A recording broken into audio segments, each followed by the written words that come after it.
Welcome to Zeta's Chivalry 2 fully commented survival run. The map is Rudhelm. We're playing offense with a vanguard and a greatsword. My favorite weapon. Right, straight off the bat, as you can see, I'm just running around enemies and just trying to ascertain the number of archers, because the initial idea was to play just a survival run where I only kill archers.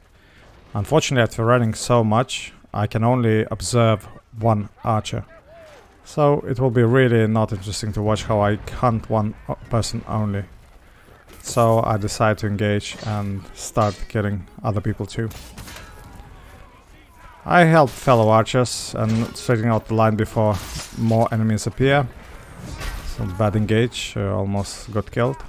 So I heal up and go back into the fight, trying to ascertain how many enemies I have. Right side is clear, so again I'm trying to go around the backs of the enemies. 1 kill, 2 kills, and 3 kills. So enemy was attacking and having a good melee, so it was 3 against 3 I believe, and we managed to overcome enemies without any losses. One was knocked down, but still. So that is why it is important to go behind the enemies and attack them from behind, so you can quickly turn the otherwise equal engagement into your favorite engagement. So the enemy will not be happy about this, but your team can go further into your objective after dealing with the enemy.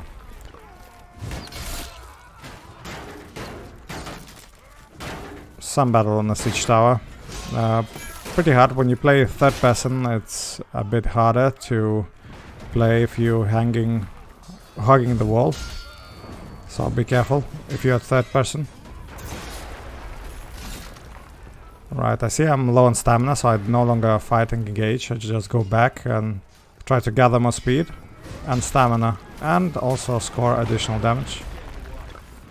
I double check that I'm out of bandages by changing the weapon. So the interface on the bottom right appeared, and I saw that there's no bandage. So I picked it up. I observe friendly catapults raining down on the siege tower. So if I stay here, there's a good chance I will be sent back to a spawn point by the friendly catapult. So I decided to change position and go to the left. So let's talk about this map. This particular stage is not difficult. The only difficulty here is the friendly catapults, and not friendly catapults if enemy goes behind and mounts them. So try to avoid those. If you see catapults raining down in one location, just change your position and go to the other side. I found one friendly in a terrible spot. I'll try to help him, but he died and I'm left alone against 2, so I decided to retreat and double check by jumping and looking back if enemy is trying to throw an axe at me. I see 2 enemies on the right. Well, this one really blocks well. He blocked after hit. Good for him. But unfortunately he was still out of position, so 3 of us managed to take him. No problem. So so far this stage is quite easy to push forward. I mean, I've only seen a couple of times that the first stage is where the map ends.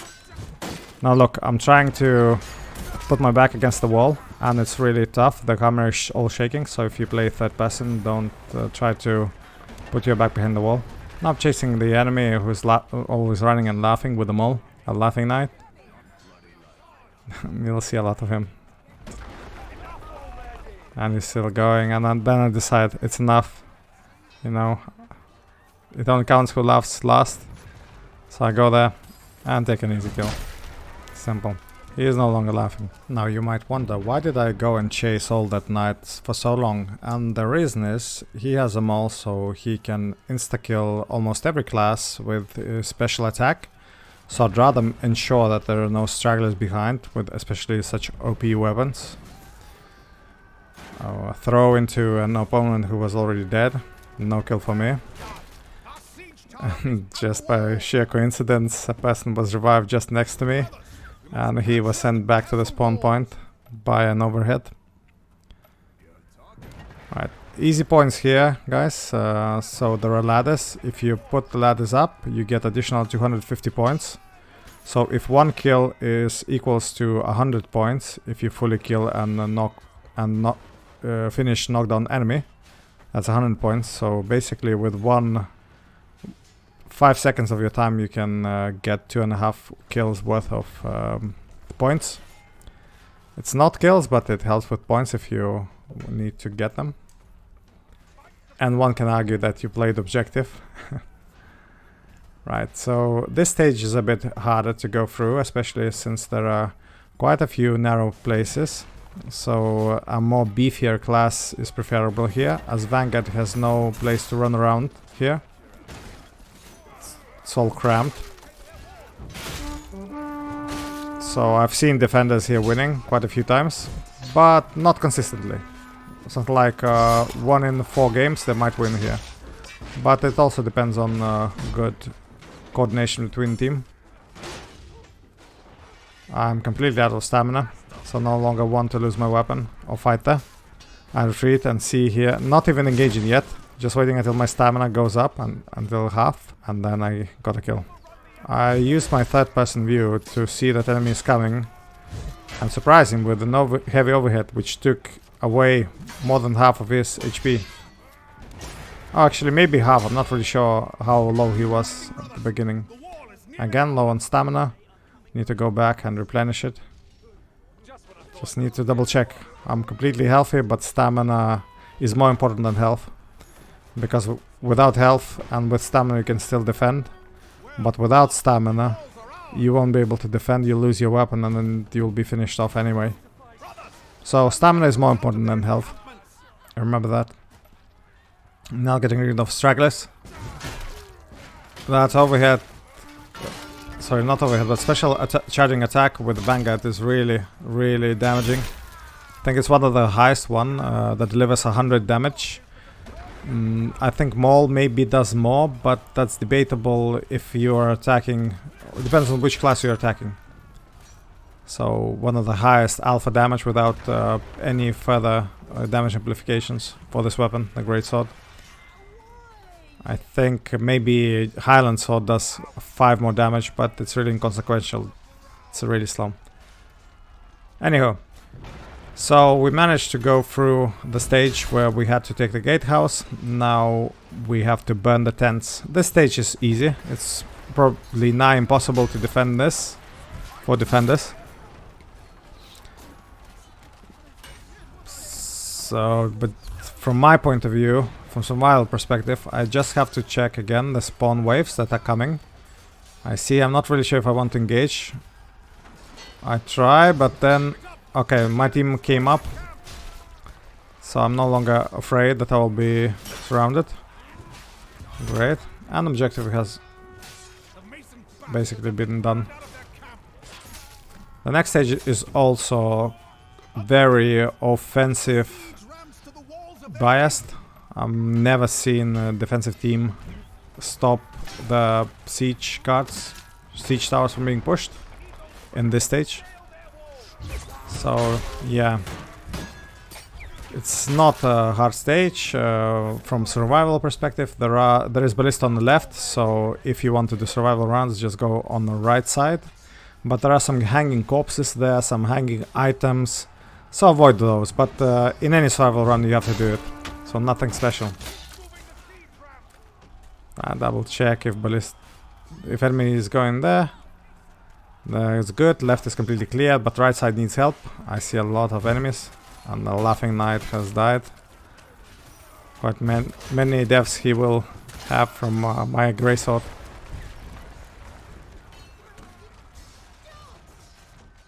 Interesting, not really hit my charging attack, but managed to do jab, really good. Enemy was standing on the fireplace and got burned. He's now probably regretting the place he stood. I'm chasing him and he does a really good reverse hit. Not happy about it, I missed it, and now I go and try to heal, but also observing the enemy through my third person view. And a quick stab finishes him off. So good engage on my part, a bit risky, because I needed one more hit to be sent to spawn point, but it didn't happen. Not this time, not yet. Stragglers here as well. Finishing off is not a bad player. He does feints, he does good blocks. But I have a reach advantage. And advantage in numbers. And advantage in numbers is more beneficial than the reach advantage in weapons. Right, so right side is clear, but need to double check that left is fine too. And I see very many enemies there. Also got a hit. Not really confident I want to fight here. So I do skedaddles. I threw a fire pot and burns few enemies. Now I go back to heal, replenish, and then just go to the same place from different angle. Double check if I can circle around them and attack from behind. And I can. You see, I just waited, and now they're showing their backs to me. And you know how that usually ends. But I also see that they kill almost all of my friendlies on the objective. So I'd rather just pick one enemy and try to get rid of him instead of fighting 1 against 3 and lose. As planned, I've got rid of the one enemy I fought. And I can continue forward. Now this is a tricky place. I saw the hanging item just above those 2 friendlies. Just need to remember that. Don't really want to fight there. Not me. And not friendlies. So I don't want to go there. And I'll trigger it. So now it's clear. Now I can go in and fight there. But I see enemies attacking me. Again, I'm using third person view. There, a quick kill. Not really much effort. Just abusing the game mechanic of third person. But for survival run, it's really important to do third person. You do trade off some accuracy of your swings and maybe reading opponents when they attack with especially one-handed weapons or stabs. But the benefit you get is that you actually can see much more and you know, behind the objective, behind the objects and so on. So I'd rather play third person in Chivalry 2 if I do survival. Saw the enemy, showed me the back, got rid of him, and now I'm really in bad position, so I engaged in a really good place. I knew I could jump down or drop down and I will be safe, and I was. One enemy tries to have a go at me with an axe, a hatchet. That's not a smart idea. It does not do damage amplification to Vanguard, so he's at a disadvantage. And a quick special attack finished the enemy off. And I've got the Godlike additional points for Godlike, so right now I'm at 25 kills, give or take. I mean, Chivalry 2 does not really count kills correctly. Sometimes you get killing spree points for takedowns, sometimes for kills.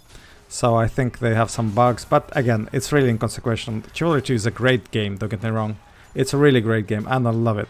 So all those minor bugs, they're really inconsequential. The game is playable, it's fun, and you can do a lot of shenanigans. So again, ignore that. I say bug, yeah, it's a small one. I mean, I do work as a software engineer too, so I know how those small bugs are not consequential as long as they're not critical. Right, so all that personal info aside, let's go forward into a map. So it is progressing quite well. As you see, both of the siege ramps are being pushed. So enemy cannot, as I said, stop us here. I mean, you should be like team of bots or completely incompetent in attackers if you would not be able to go through this objective. So I tried to engage and again I ran away. I came around and attacked enemy from behind. There, and that's what Vanguard usually do. Again, quick charge attack, no more enemy. Go into another place because I see they need help. Charging attack, this time enemy defends quite well because he does hit and block. Good job, he knows how to block, well done. But not this one, and certainly not this one. So the next stage is a bit trickier. Not much. So this is one warning shot. And enemy is mounting ballista, so I need to get rid of the line of sight as quickly as possible. Because that ballista landed really like a meter away from my body. I'd be dead if he hit. And all that sweat I did was for no reason. So these things happen, but at least not this time. I didn't dodge anything and I had no shield, so I would be dead if he was a bit better. But he wasn't. Now this new stage of the map is only slightly harder than the previous one. The hardness comes from the fact that we actually have a ballista guy. He's friendly, but trust me, they do hit a lot of friendlies with ballista. And there is generally not much place to run around. It's a bit cramped, not as much as on the walls, but also not as free to run around as in the town when pushing the siege ramps. It's alright, I see here a lot of enemies. I'm out of stamina, throwing the pot and retreating. Yeah, but it hits friendlies as well, not just enemies, unfortunately. But they retreated, so that's a good part. They no longer pressure the objective on us. And I'm just getting rid of more enemies on the side. Now I very don't like when people try to go behind me, and even if that's friendly, they usually block. And for this reason you never should stay stationary and try to control and have ways of exit any situation if possible. So I'm on fire, I'm not happy about it, caught an arrow, a flaming arrow, need to go back, heal and replenish. When I'm healing, I'm looking if anybody wants to shoot me, and there is a small barricade here. And I was crouch position, so enemy cannot really shoot me, even archers. And I'll go around now helping others and stealing kills unintentionally or intentionally. It doesn't matter as long as I'm surviving and the objective is going forward. A really good combo with the overheads. So a normal overhead for this weapon does 70 damage. Probably one of the highest ones in the game as well. That's without damage amplification. Maybe Maul does more, but I need to check the numbers. But again, this weapon is really OP. It's my favorite weapon, both from Chivalry 1 and Chivalry 2. If you complain about people doing spinning, you know, doing 360s and so on, you should have seen what's happening in Chivalry 1. People were usually doing reverse overheads and one-shotting any class. Yeah, it was really tough to deal with, and I usually didn't like when people did that to me. Anyway, let's continue with this objective. I'm fully healed and now full stamina, so I can rejoin the fight. Took out the arm of the enemy. Now, very important moment here. I made a short about this, what's happened here. Basically, an enemy countered really well. Simple hit from my friendly, slash. And then the consequential hit by another friendly and me were automatically blocked by the game invincibility frames mechanic. So it was really a split second, so I could not react and block, but usually you should block if you see the sparks after you attack, due to enemy being in invincibility frames. A teammate noticed my 0 deaths and decided to post his disbelief in the chat. But this is what I do, and hopefully you will too. Yeah. So more on that in the short, latest short I think. So just double check, it's called blocking after hitting invincible enemy, something like that. Yeah, I tried to give you some tricks about how to survive in Chivalry 2, so hopefully you like it. Right, so we managed to get the courtyard and now we can proceed further into objective. Now this objective is broken now. It was okay before when the Duke could hide on the heir could hide and then on one of the balconies and defend there, but now there is some sort of a line, invisible line, where he oversteps. He is being, you know, asked to return back into objective, or else he'll be killed by the map. So that's really now broken. So now I no longer see the Duke surviving. I think Chivalry devs overdid here too much. So maybe some balancing is in order. It was fine before, but now it's no longer fine. And I see that there are enemies on the ground level, so too many of them yet for me to engage. So I just try to return back and replenish all the health and stamina that I'm missing, and then join back the fight. So far we're doing well. I mean, the air is already hit sometimes. My job here is again to cleanse the ground floor from the enemies, because going through the stairs up and so on will inevitably pose additional risk. Example of good engage, and then it was hit, and with my drags I dragged my weapon over the block of the enemy and was able to finish off him. So 2 heavy overheads, sorry, 1 charge and 1 heavy overhead took care of the enemy. I could have used kick, but didn't this time. Kick is actually more OP. For some reason an enemy is standing here in the corner bleeding. Need to send him back to the spawn point. Not sure why friendlies did not notice, but hey, I got a free kill. So the air is being pressed by my team. So yeah, I'm not really sure if he'll survive.